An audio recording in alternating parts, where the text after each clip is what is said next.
Welcome to the Human Capital Innovations Podcast, your go-to source for personal, professional, and organizational growth and development. We hope you tune in often for all things people management, organizational development and change, organizational leadership, and social impact related. Maximize your personal and organizational potential with Human Capital Innovations Podcast.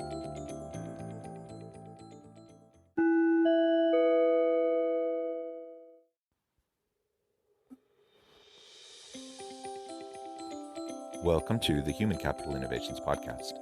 In this HBR Minute HCI podcast episode, I explore the recent HBR video, how cubicles, telecommuting, personal computers, and email change the way we work.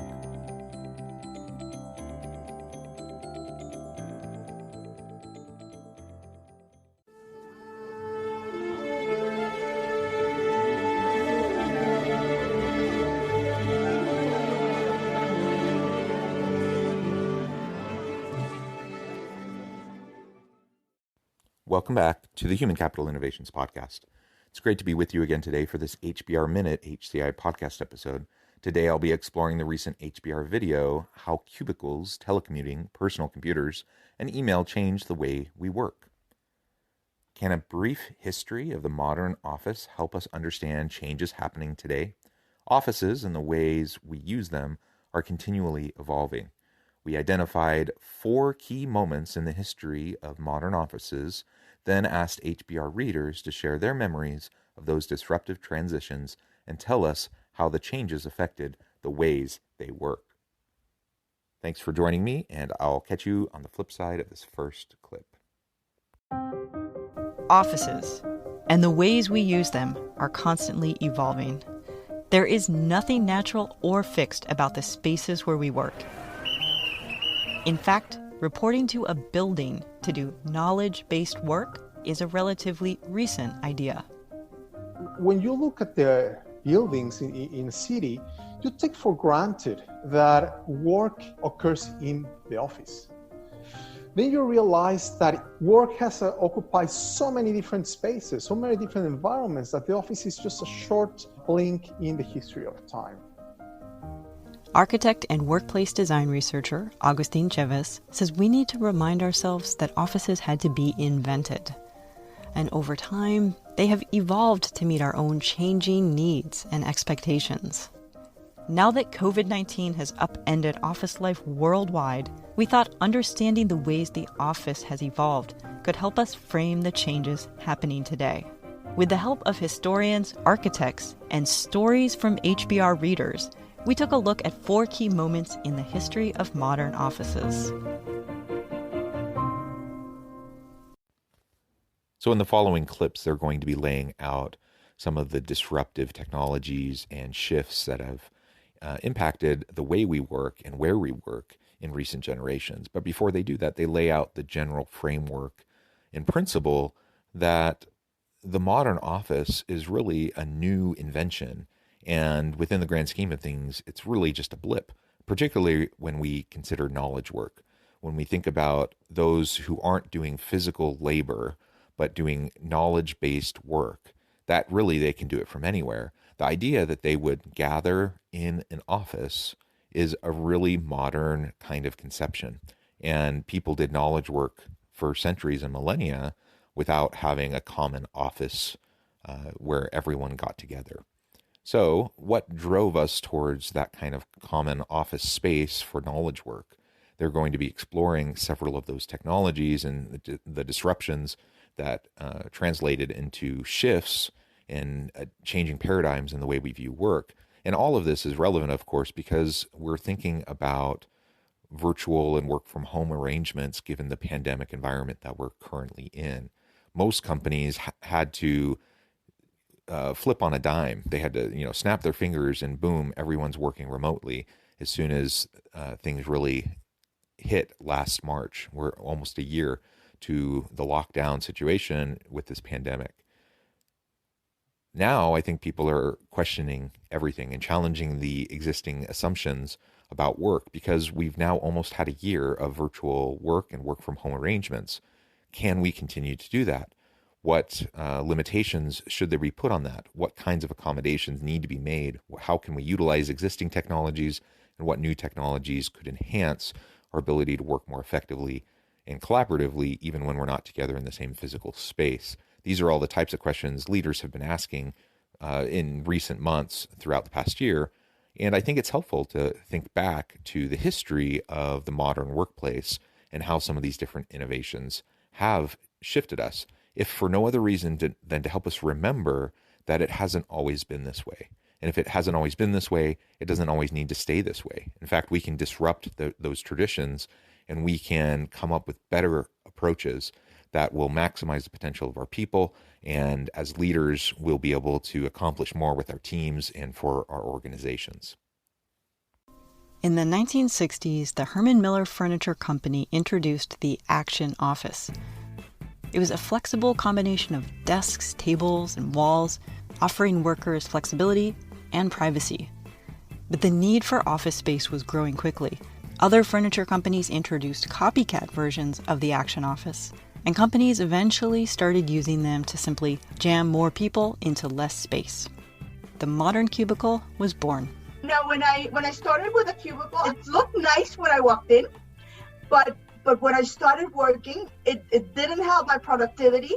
Clemencia Villamil, who worked in HR in Venezuela, remembers transitioning from a big office to the isolation of cubicle land. It was difficult to make that link with people being in a cubicle and being separated from everybody. It made my job easier, probably, so I could concentrate with my interviews when they were phone interviews, but it didn't help my social skills. Another unintended consequence of cubicles. I'm 5 feet tall. So for somebody who's 5 feet, a cubicle is really, really a bad idea, because most cubicles must be about 5 something. So everybody could see over the cubicles and socialize. And there I am having to go around every single cubicle to see somebody else. The Action Office, or what eventually morphed into what we know today as the cubicle office arrangement. I think many of us have had that experience. I know I have. I'm not particularly fond of cubicles myself. I would much rather either be in a physical office space, in an open office floor plan, or just working remotely anywhere else. I'm not a huge fan of cubicles, but I've definitely worked in that environment earlier in my career and when going through grad school. One of the things that grad students often get assigned are graduate carrels. That's what they call them. They're essentially cubicles, mini offices. My graduate carrel actually did have a door, but it was essentially a cubicle with a door. And the bottom line is, while that can provide an opportunity to focus, because now you have some privacy and you can tune out distractions, there are also some negative implications for collaboration and just the social needs and aspects of human beings and how we engage with each other in the workplace. But it did drive efficiencies around office space, efficiencies around how many employees we can fit within that space. And so it's no wonder that that cubicles became very common. And I think that the pendulum has swung back a little bit, and there's been pushback away from cubicles to more open office floor plans and space arrangements for more collaborative spaces in the last decade or so. But even now, it seems like it's starting to swing back a little bit, and people are recognizing that the open floor plan often doesn't allow for the privacy that sometimes you need to be able to focus. I think this is a really interesting innovation, though, because it just illustrates how things shifted pretty dramatically, pretty quickly. And, by the time my parents were fully into their careers, and by the time I was starting off as a teenage worker and then moving into my career as an adult, that was the norm. Like, most people expected to have cubicles or some similar type of work arrangement. But that isn't necessary. That's not the way it has to be. And we can explore what makes sense for our organization. The concept of telecommuting was first proposed during the oil crisis of the early 1970s as an alternative to gas-guzzling commutes. By the 1980s and 90s, technology had made teleworking viable for more jobs, and many companies began experimenting with remote work programs to reduce office expenses and offer employees greater flexibility. I've really never worked in an office my entire adult life. Rex Goodman was a remote sales rep for United Airlines in the 1980s. He plotted out his sales visits with little blue dots on road maps and hunted for payphones, checking in with the office receptionist for messages. Because there was no voicemail or anything at that point. And then return those calls to the clients that called you. But the first thing you had to do was find a payphone. Rex's life changed when cell phones came along. He got his first one in 1995, but it wasn't an immediate liberation. Kind of amusingly, we really weren't allowed to use them that much. Minutes were so expensive.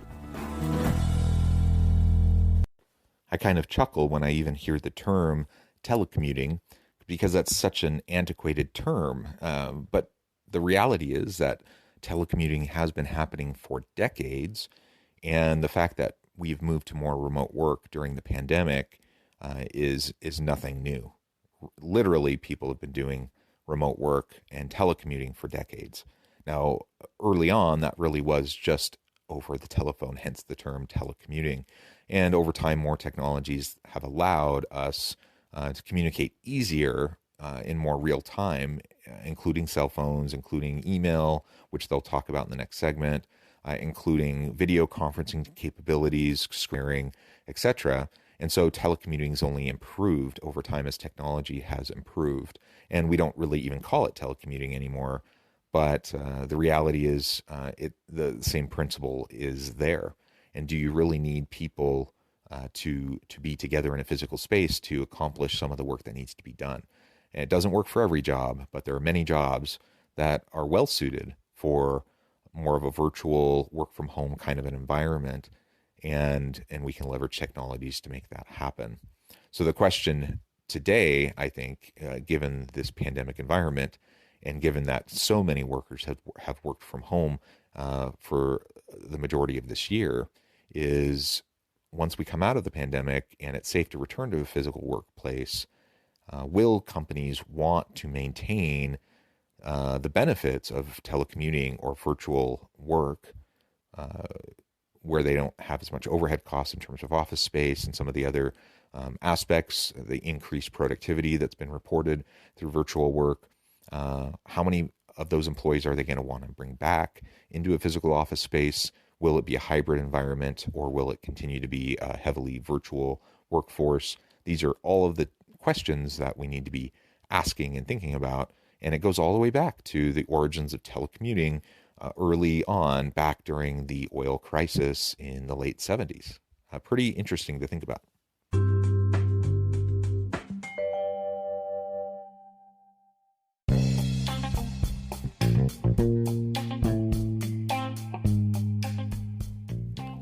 I'm excited to announce the publication of my new book from HCI Press, The Alchemy of Truly Remarkable Leadership: Ordinary, Everyday Actions that Produce Extraordinary Results. Consider how the nature of work has shifted over the past 50 years. With increased globalization, rapid technological advancement, and the shift in economic composition, the average job of today looks very different than the average job of 50 years ago. What will the jobs and organizations of tomorrow look like? Moreover, what does this all mean for organizational leaders? What are the core competencies and capabilities of organizations and their leadership that are prepared for continued disruption and geopolitical and socioeconomic shifts? Regardless of what the future holds, increasingly, leaders need to be socially minded, data-driven, decisive, champions of talent, and disruptors of the traditional notions of leadership, teams, organizations, and work. The Alchemy of Truly Remarkable Leadership will help you to explore your own leadership competencies and capabilities and consider ways to apply and implement them into your workplace and personal life.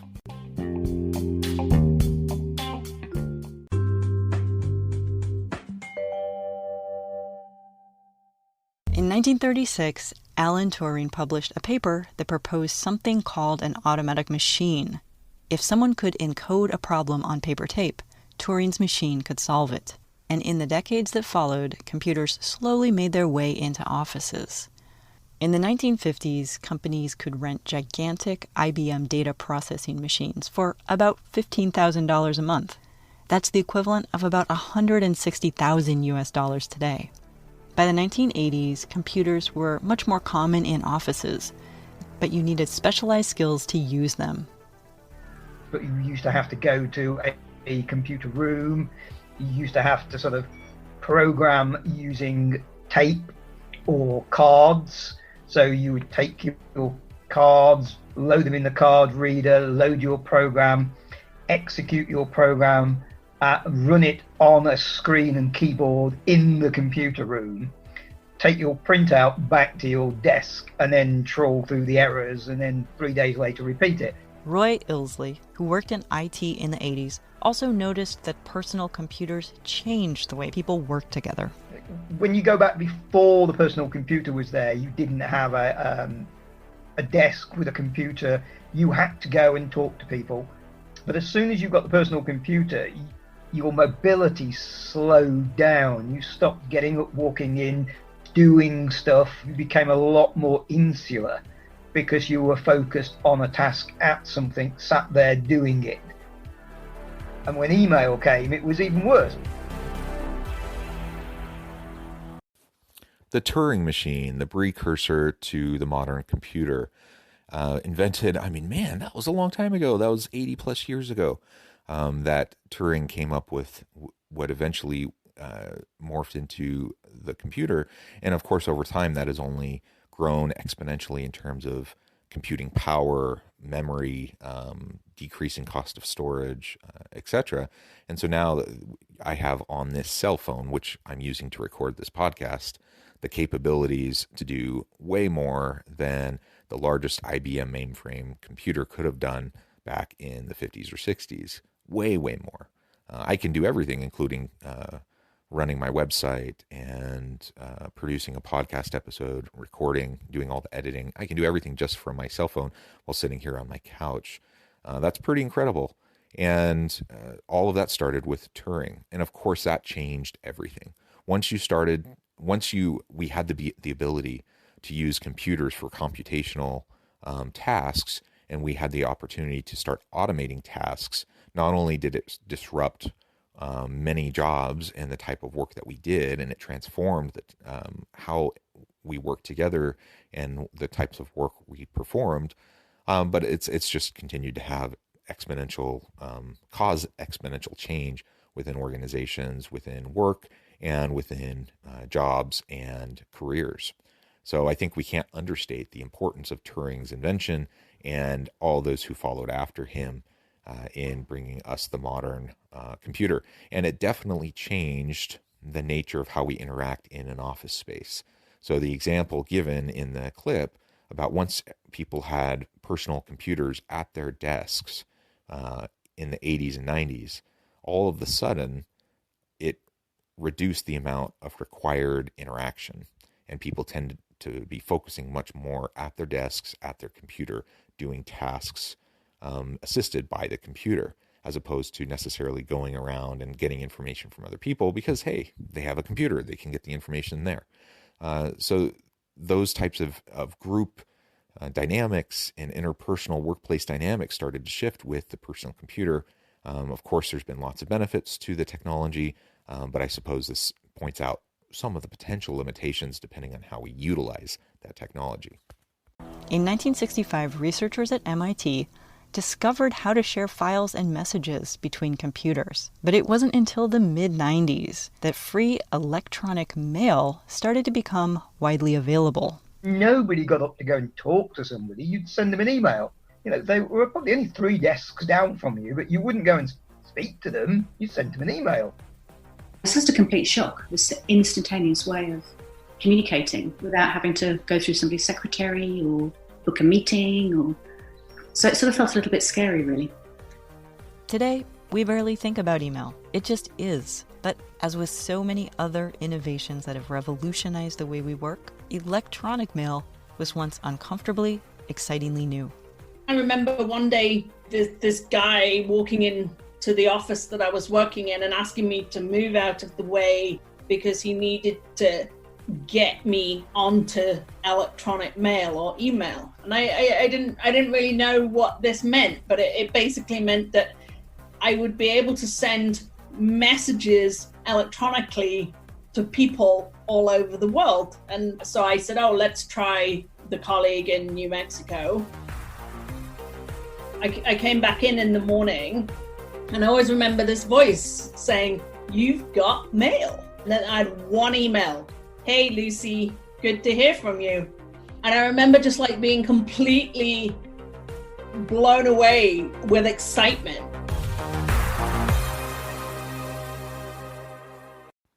I still remember my first email.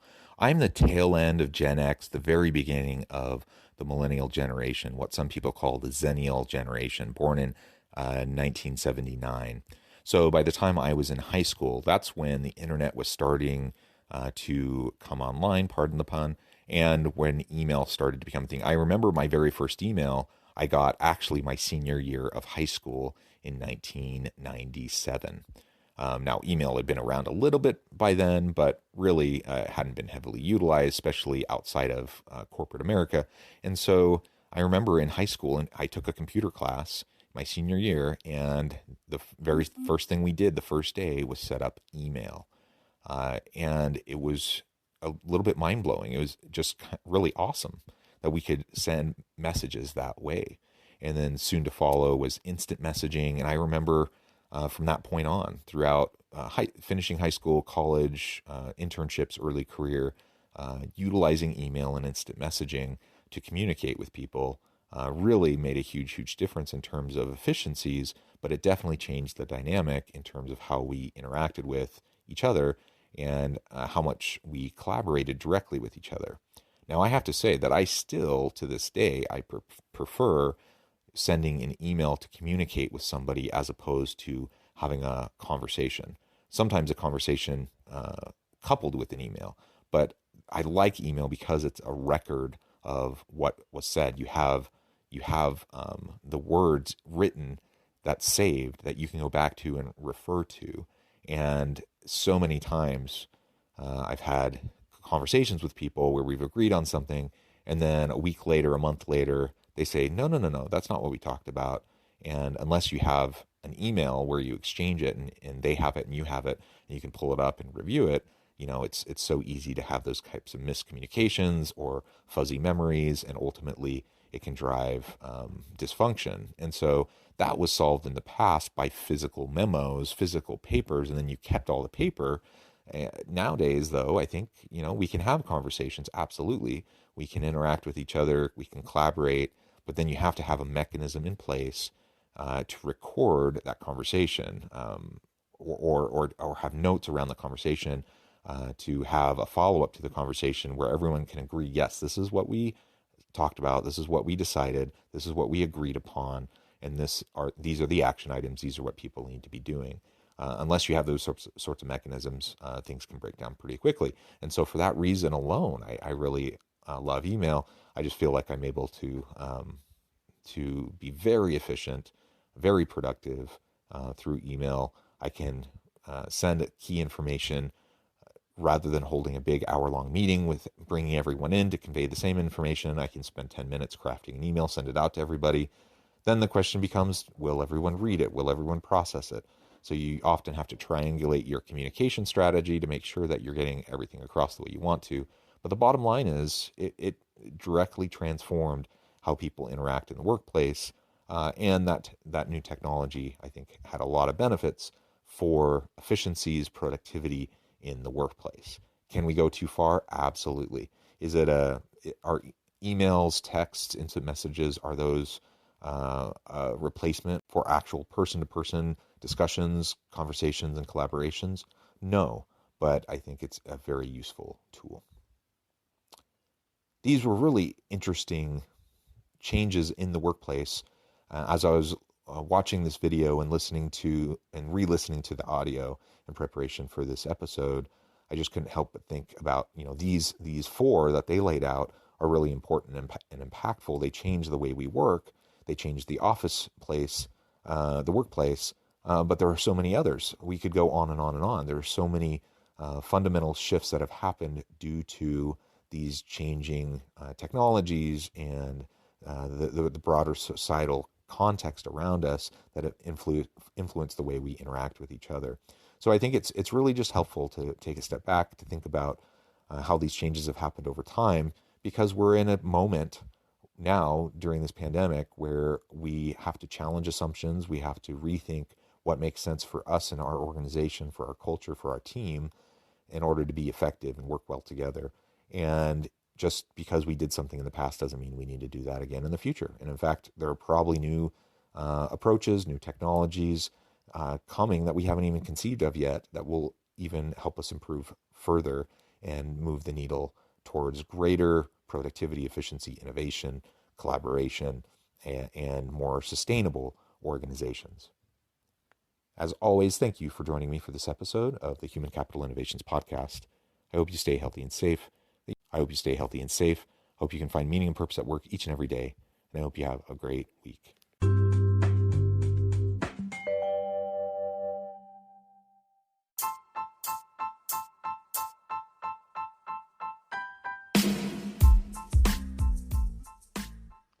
We are excited about the launch of HCI's new magazine, Human Capital Leadership. Human Capital Leadership is a free, interactive e-magazine designed to help individuals, leaders, and organizations find innovative approaches to maximize their human capital potential. We will be publishing issues quarterly in August, November, February, and May. Check out the first issue and let us know what you think.